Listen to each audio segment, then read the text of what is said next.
Thank you, Mr. President. Following up on Senator DeBoer's comments, I'm not even fighting. I'm not in a fight.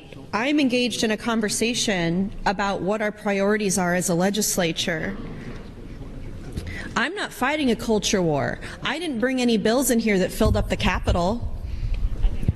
I didn't introduce any bills that could have kept people here until midnight because they were so controversial. Look at the list of priority bills that have been introduced by our colleagues, and then tell me what the priorities are of this body. Speaker Arch, Senator DeBoer, Senator Erdman, people who have not had the courage to speak on the mic and speak to their constituents about their feelings, what's going on. Many of you have talked, those of you who have spoken have talked about other priorities that you have: school funding, property tax relief, addressing our teacher shortage. I agree, all of these things are important, but has anybody prioritized a bill around any of those issues?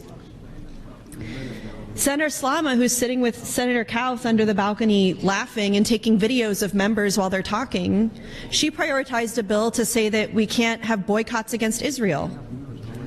Is that really what Nebraskans are asking us to come in here and work on? Senator Hardin prioritized a bill introduced by Senator Brewer to, it's one of those religious liberty bills that's really saying we have to let Christians do whatever they want.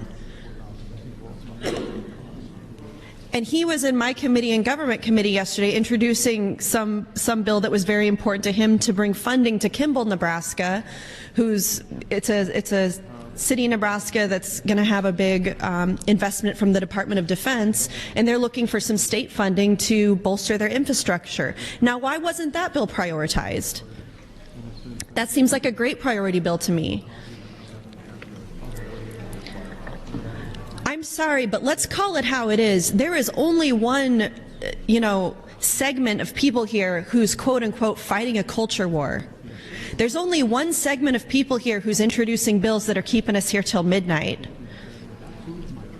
There's only one segment of people talking out one side of their mouth saying, oh, we need to prioritize things that really matter, like school funding and property tax relief and teacher shortage, while out the other side, they're prioritizing bills like not boycotting Israel, or religious freedom, or anti-trans bigotry, or abortion bans that go against every medical expert's opinion in the entire country. Senator Kauth is distributing another article to flaunt her bigotry and her anti-trans views about transitions for transgender people. Once again, colleagues, you really don't have to understand it. There's no even close to majority of Nebraskans who is impressed by the work that we're doing in here around these culture war issues. I think that Newsmax and Fox News and Tucker Carlson, who has had an eye on the Nebraska legislature lately, by the way, maybe some of you are going to finally get some of the fame that you've been looking for carrying some of these anti-trans bigoted things like this, but it doesn't have anything to do with what Nebraskans are actually asking us to do. So don't come around and say— 1 minute. Thank you, Mr. President. Don't come around and say we need to get to the important issues and the things Nebraskans are really asking us to work on, when all you have to do is look at the list of priorities to say none of those things that you're ostensibly saying matter are a priority to you. Senator Hardin, why didn't you prioritize the bill to fund infrastructure for Kimball, Nebraska? That's a great bill.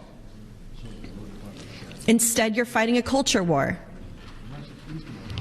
Senator Kauth, why wouldn't you prioritize a bill to readdress school funding? Instead, you prioritize a bigoted bill as you happily pass articles out, but you never put your light on to talk about them. You don't have the courage to speak to why you think you're so right. Thank you, Mr. President.